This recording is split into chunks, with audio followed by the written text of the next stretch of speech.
Eh bien, quelle belle journée nous avons. On attend le soleil du printemps, ça ne devrait pas être trop long, juste quelques mois. Mais pour ce matin, nous sommes dans le livre de la Genèse. Imaginez-vous donc que nous en sommes rendus au chapitre 21, ce que j'aimerais lire pour vous ce matin. Genèse, chapitre 21. J'aimerais que vous puissiez prendre vos Bibles et tourner avec moi dans ce beau chapitre qui est l'histoire d'une alliance entre Abimelech, un Philistin, et Abraham. Genèse chapitre 21 et le verset 22 à 34. En ce temps-là, Abimelech, accompagné de Picol, chef de son armée, parlant ainsi à Abraham, « Dieu est avec toi dans tout ce que tu fais. Jure-moi maintenant ici, par le nom de Dieu, que tu ne tromperas ni moi, ni mes enfants, ni mes petits-enfants, et que tu auras pour moi et le pays où tu séjournes la même bienveillance que j'ai eue pour toi. » Abraham dit, « Je le jurerai. » Mais Abraham fit des reproches à Abimelech au sujet d'un puits d'eau dont s'étaient emparés de force les serviteurs d'Abimelech. Abimelech répondit, « J'ignore qui a fait cette chose-là. Tu n'en m'en as point informé, et moi, je ne l'apprends qu'aujourd'hui. » Et Abraham prit des brebis et des bœufs qu'il donna à Abimelech, et ils firent tous deux alliances.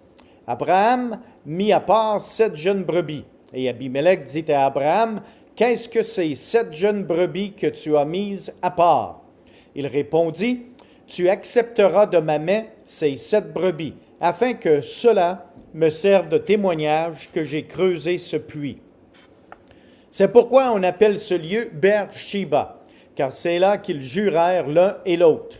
Ils firent donc alliance à Beer-Shiba, après quoi Abimelech se leva avec Picol, chef de son armée, et ils retournèrent au pays des Philistins. Abraham planta des tamarisques à Beer-Shiba, et là, il invoqua le nom de l'Éternel, Dieu de l'éternité. Abraham séjourna longtemps dans le pays des Philistins. Une chose que nous apprenons dans l'histoire de ce texte, c'est que Abimelech ainsi que Picol, son chef d'armée, étaient des Philistins. Nous connaissons l'histoire de David et de Goliath, qui était un Philistin, ainsi que l'armée des Philistins. Et maintenant, nous faisons face aux ancêtres des Philistins, dont était Abimelech, leur roi, dans le pays où Abraham séjournait. Abraham avait déjà fait connaissance avec Abimelech dans le passé. C'est ce que nous avons vu dans Genèse chapitre 20, versets 1 et 2. Abimelech était le roi de Guérar. Et Abraham avait tellement peur des gens du pays lors de sa première rencontre avec Abimelech qu'il mentit concernant sa femme. Vous vous rappelez l'histoire dans Genèse 20, verset 2.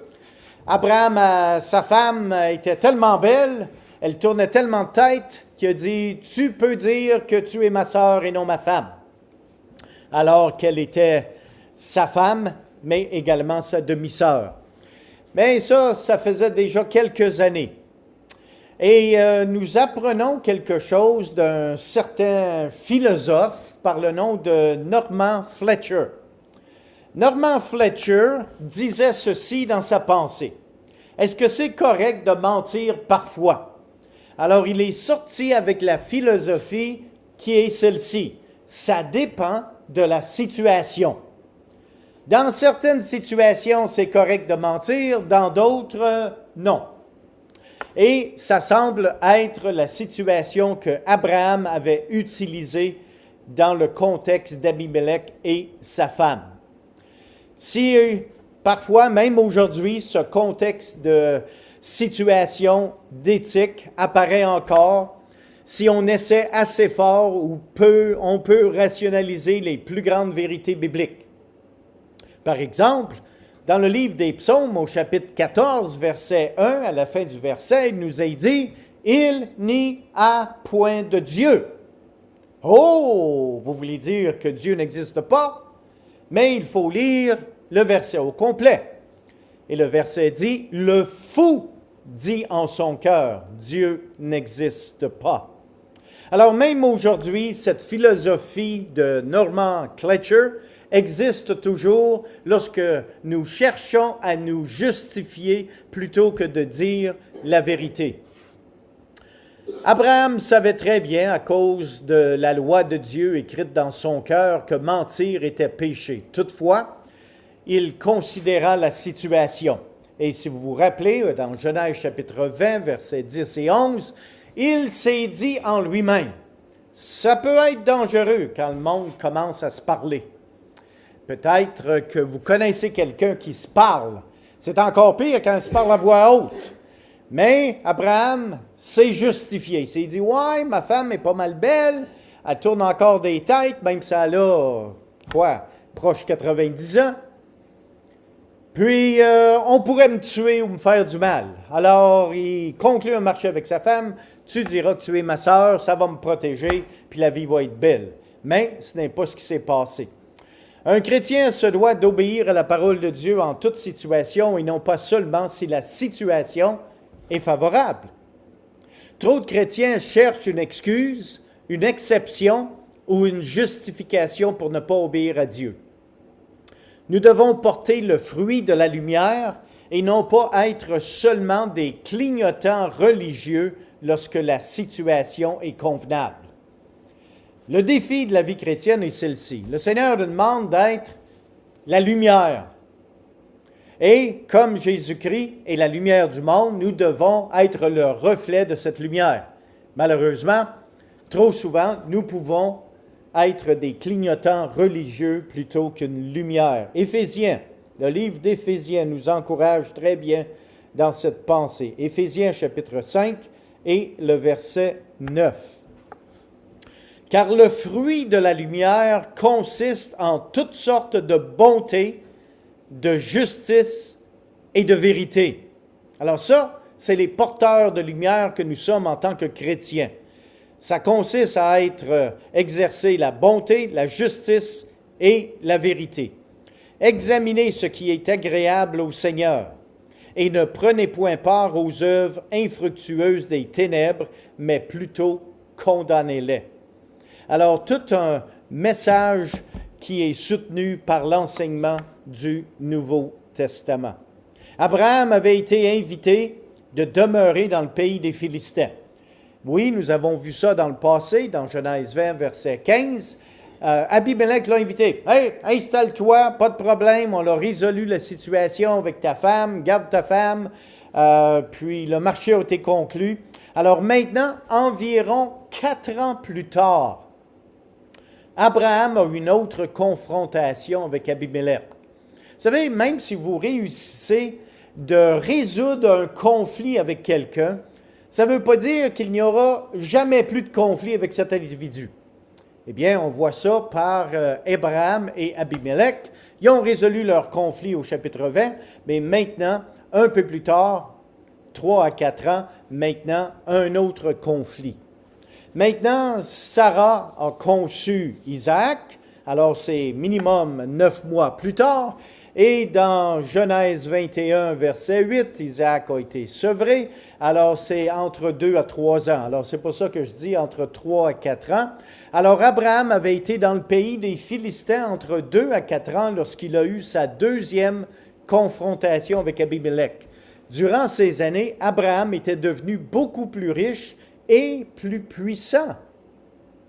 4 ans que maintenant Abraham vit dans la vérité face au pays qui les a accueillis, mais il a grandi en richesse, en troupeau, puis maintenant il a grandi d'une telle manière qu'Abimelech, il en a peur. Ça fait qu'Abimelech, il ramasse le général de son armée, picole, puis là ils sont arrivés avec l'armée là, pour avoir une entente. Alors, c'est assez impressionnant quand le roi du pays arrive avec son armée. « Hey, je veux te parler. On va se parler dans le blanc des yeux. » Eh bien, c'est ce que nous avons dans Genèse 21. L'alliance d'Abraham avec Abimelech. En 4 ans, ou presque, Abraham avait passé d'un étranger qui avait besoin de protection à un citoyen qui était important et maintenant respecté. Parce que maintenant, Abimelech reconnaît que Abraham, maintenant, il est dans une situation de force dans son pays. En 4 ans, Abraham avait passé d'un croyant qui ne partageait pas sa foi à un croyant qui avait un témoignage crédible et respecté.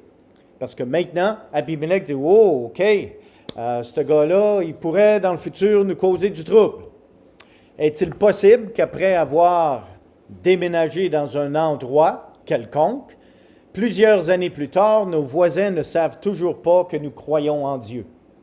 Alors maintenant, Abraham a pris position dans sa communauté. La chose est établie, son témoignage est maintenant devenu véridique. Tout le monde sait que c'est quelqu'un qui croit en Dieu. Ni Abraham, ni Abimelech ne voulaient avoir une confrontation par les armes. N'oubliez pas que Picol, le chef de l'armée, était là avec l'armée. Alors Abraham a offert une alliance de paix entre eux. J'aimerais relire pour vous le passage de Genèse chapitre 21 et le verset 23.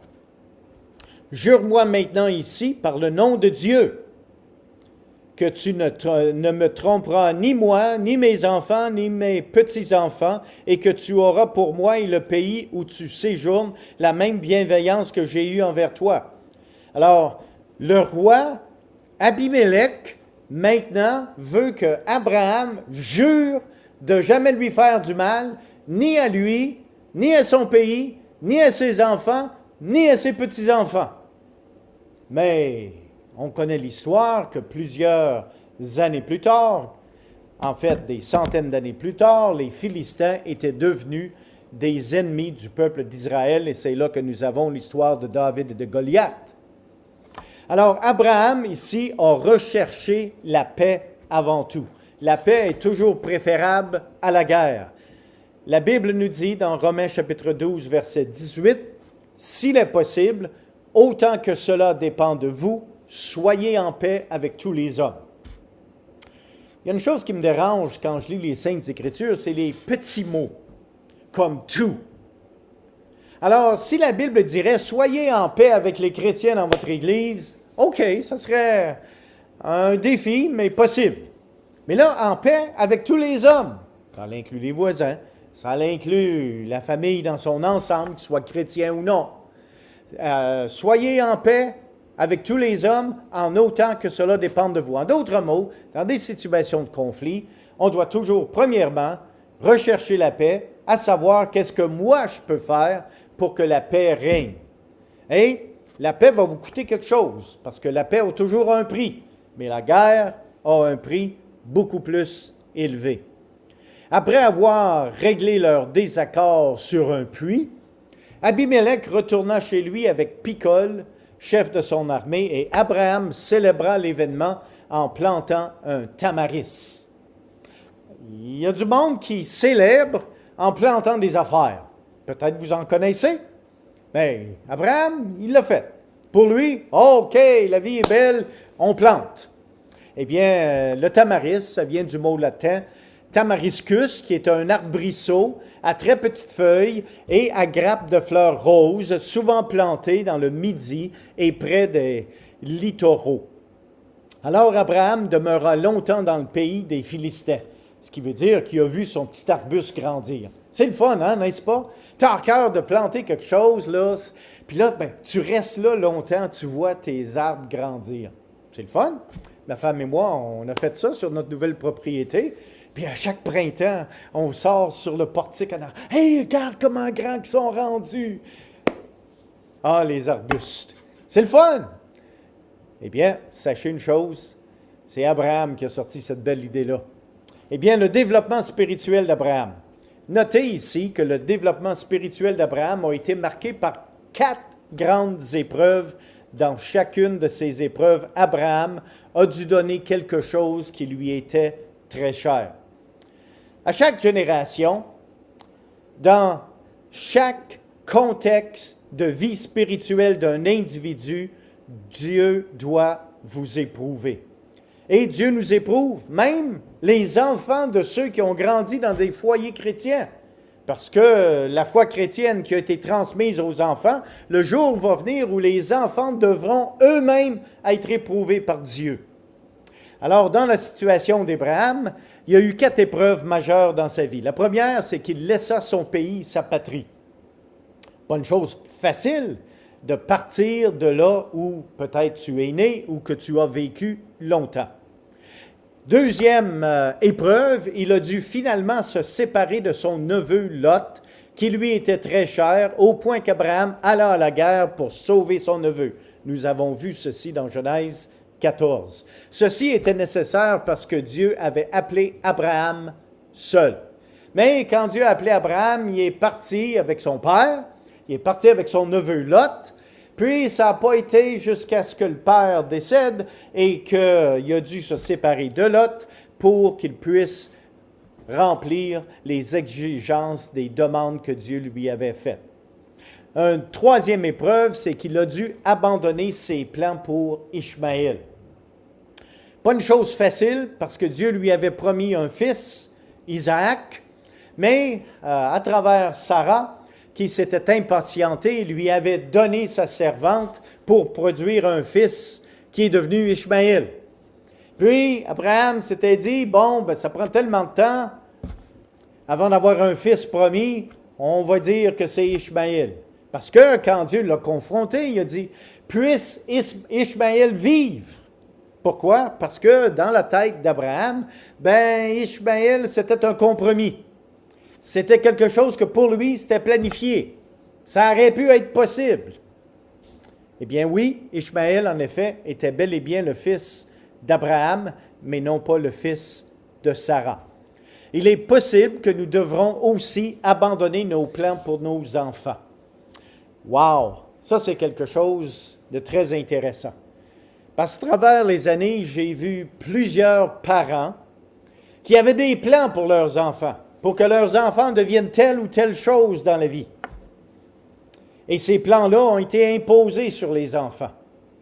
Par conséquent, ça a amené des frustrations, des conflits et des contextes qui étaient très difficiles dans la vie de famille. Un quatrième épreuve qu'Abraham a dû avoir, c'est qu'il a dû offrir à Dieu son fils Isaac. Et le Seigneur lui dit dans Genèse 22, verset 2, « Ton fils, ton unique. » Ceci devrait résonner dans notre cœur et dans notre pensée, parce que la Bible nous donne l'illustration du Seigneur Jésus-Christ, qui est le Fils de Dieu, son unique. Alors, sommes-nous prêts de laisser notre pays et notre patrie pour Dieu? Sommes-nous prêts de laisser ceux que nous aimons pour servir Dieu? Sommes-nous prêts de délaisser nos plans et choisir les plans de Dieu?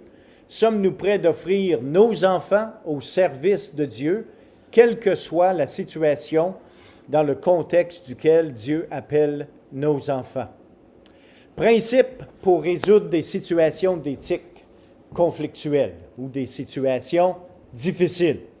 Eh bien, voici quelques principes. Considérez l'enseignement général de la parole de Dieu. Quand vous êtes dans une situation de conflit, qu'est-ce que la Bible dit dans son ensemble? Ça va demander des recherches. Ça va demander une concentration.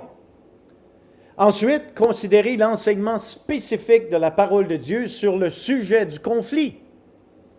Encore une fois, ça va demander des recherches, des études. Considérez également le principe d'abstinence. Et ça, c'est un bon principe qui nous est donné par l'apôtre Paul dans le livre de 1 Thessaloniciens, chapitre 5, et le verset 22. Ici, Paul nous dit, « Abstenez-vous de toute espèce de mal. » Vous savez, dans des situations de conflit, là, on a un désir intérieur, soit de revanche, ou soit d'avoir notre livre de chair de l'individu. Parce que ça fait partie de notre nature pécheresse. Mais la Bible nous dit clairement, ici, dans le contexte de 1 Thessaloniciens, chapitre 5, et le verset 22, « Abstenez-vous de toute espèce de mal. » Quel beau passage, tellement simple, mais pas si difficile d'obéir dans une situation de conflit. Un quatrième principe, c'est considérer le principe de votre frère qui est faible.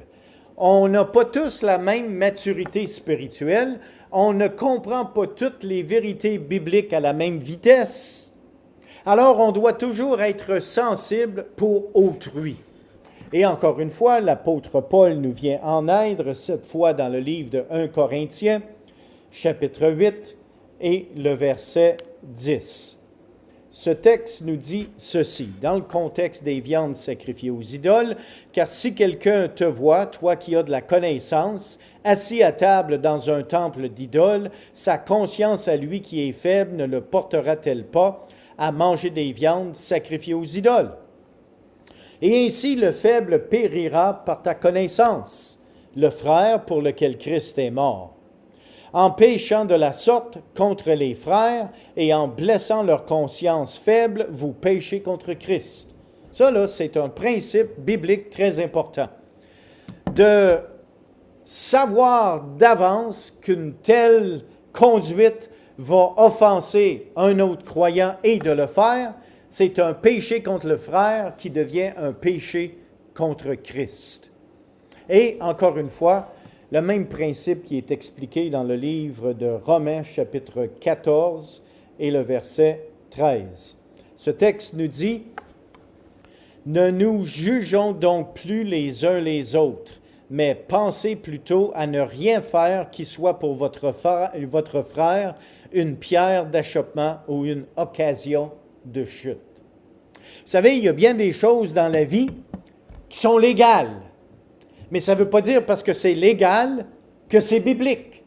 Il y a des choses qu'on pourrait faire. Par exemple, est-ce qu'un chrétien peut se saouler? Eh bien, légalement, oui, s'il reste à la maison et ne conduit pas. Mais se saouler, c'est contre les principes de la parole de Dieu. Alors, tout ce qui est légal n'est pas nécessairement biblique. Alors, notre conduite est basée sur les principes bibliques et non pas sur les légalités de notre société. Un point à considérer.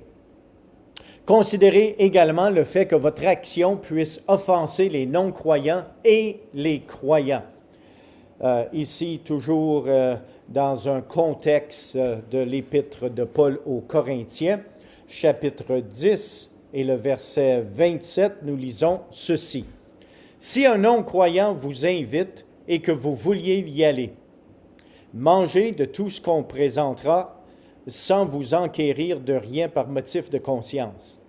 Mais si quelqu'un vous dit « Ceci a été offert en sacrifice, n'en mangez pas à cause de celui qui a donné l'avertissement et à cause de la conscience, je parle ici non de votre conscience, mais de celle de l'autre. Pourquoi en effet ma liberté serait-elle jugée par une conscience étrangère? » Je vous donne un petit exemple en ce qui concerne les non-croyants. Eh bien, vous savez très bien que je demeure présentement, avec ma chère femme, sur la rue principale à la Chute. Contrairement à où j'étais auparavant, dans le haut d'une petite montagne, isolée, et le dimanche, si, par exemple, le dimanche après-midi, l'arbre devient longue et qu'elle doit être tondue, mais il y a plu toute la semaine et qu'il fait beau soleil le dimanche après-midi, ça serait super tentant de sortir avec mon beau Massey Ferguson et d'aller tondre le gazon.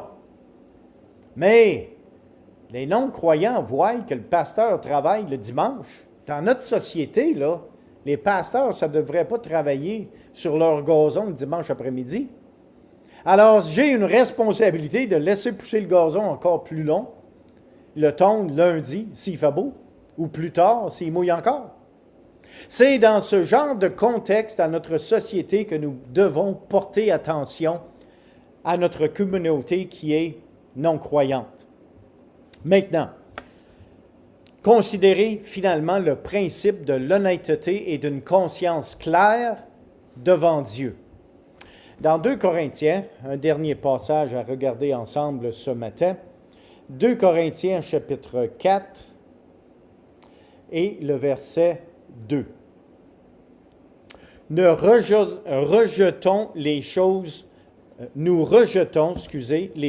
honteuses qui se font en secret et nous n'avons point une conduite astucieuse. et nous n'altérons point la parole de Dieu, mais en publiant la vérité, nous nous recommandons à toute conscience d'homme devant Dieu. Alors, ça veut dire quoi? Une conduite astucieuse. C'est un grand mot. Ça veut dire quoi? Eh bien, astucieuse veut dire un petit Joe connaissant. Peut-être vous en avez déjà rencontré. Du monde là, qui ont toutes sortes de connaissances sur à peu près toutes choses. Ils ont toutes sortes de choses à vous dire. C'est quelqu'un qui prétend tout savoir. Hey, écoutez, moi, il y a une chose que j'ai appris dans la vie, c'est qu'on est tous ignorants sur différents sujets. Il n'y a pas personne qui connaît tout sur tout. Quelqu'un qui utilise la ruse et la tromperie pour obtenir ce qu'il veut. C'est ça, une conduite astucieuse. Et la Bible nous dit clairement, nous rejetons les choses honteuses qui se font en secret. Nous n'avons point une conduite astucieuse. C'est-à-dire une conduite qui, par ruse, réussit à manigancer des choses pour que ça l'arrive comme vous désirez. Eh bien, et en conclusion ce matin, nous pouvons dire que Genèse 21 raconte l'alliance entre Abraham et Abimelech, qui est l'ancêtre des Philistins, soulignant la valeur de la paix et de l'intégrité dans les relations humaines. Voici quelques applications de vie. Quand nous étudions la parole de Dieu, là, nous devons toujours rechercher, OK, maintenant je comprends le texte, je comprends le contexte, qu'est-ce que ça a à faire avec ma vie? Ça, c'est les applications. Alors, en voici quelques-unes. Nous devons toujours favoriser la paix. Comme Abraham qui cherche à régler ses différends concernant le puits, nous sommes encouragés à résoudre nos conflits avec honnêteté et sans laisser la rancune persister. Dans les conflits, là, votre pire ennemi, c'est la rancune. Alors, c'est difficile de mettre la rancune de côté et de viser pour la paix. Nous devons être intègres dans nos engagements. Abraham et Abimelech concluent une alliance en toute transparence, ce qui nous invite à respecter nos paroles et à agir avec honnêteté dans nos interactions, tant personnelles que professionnelles. Nous devons également reconnaître la providence de Dieu. Abraham témoigne que Dieu était avec lui dans tout ce qu'il a fait et accompli. Cela nous rappelle de placer notre confiance dans la fidélité de Dieu, même dans des situations incertaines ou tendues. Quand ça va mal, c'est là que ça devient difficile et parfois beaucoup plus difficile de faire confiance à Dieu. Alors, ce matin, nous pouvons dire qu'en appliquant ces principes, nous pouvons contribuer à bâtir des relations solides, fondées sur la confiance et le respect mutuel, tout en gardant une conscience claire devant Dieu. Des beaux conflits, et nous cherchons que ces conflits qui peuvent arriver dans nos vies soient réglés d'une manière qui plaise à Dieu. Prions ensemble. Seigneur Dieu, nous bénissons ton saint nom. Nous te rendons grâce, Père éternel, parce que c'est toi qui, dans notre vie, nous conduis, nous garde, nous aide. Et Seigneur, nous louons ton saint nom parce que tu nous rappelles par l'enseignement de ta parole que nous pouvons, Seigneur Dieu, toujours compter sur toi pour nous donner la force de faire ce qui doit être fait, mais aussi, Seigneur, de toujours viser pour la paix dans des situations de conflit. Que ce soit des conflits personnels, des conflits familiales, maritales, sociales, provinciales, mais Seigneur, que nous puissions toujours viser et favoriser la paix. Accorde-nous, Seigneur, de suivre les principes que nous voyons à travers les Écritures, parce que c'est dans le saint nom de Jésus que je te prie, Père. Amen. Alors que Seigneur vous garde.